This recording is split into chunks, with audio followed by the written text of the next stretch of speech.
Woe unto you that desire the day of the Lord. To what end is it for you?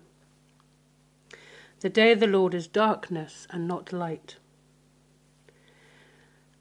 Amen. We're reading from Amos chapter 5, hallelujah, from verse 18 through to verse 24. As if a man did flee from a lion, and a bear met him, or went into the house and leaned his hand on the wall, and a serpent bit him.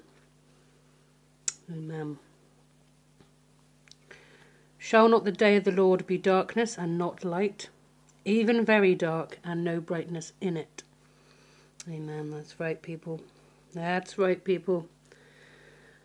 What does the word of God say? Hallelujah. Amen. I despise your feast days, and I will not smell in your solemn assemblies.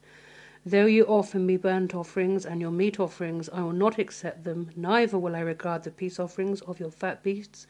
Take thou away from me the noise of your songs, for I will not hear the melody of your viols. But let judgment run down as waters, and righteousness as a mighty stream. Amen. Amos chapter 5, verse 18 to verse 24.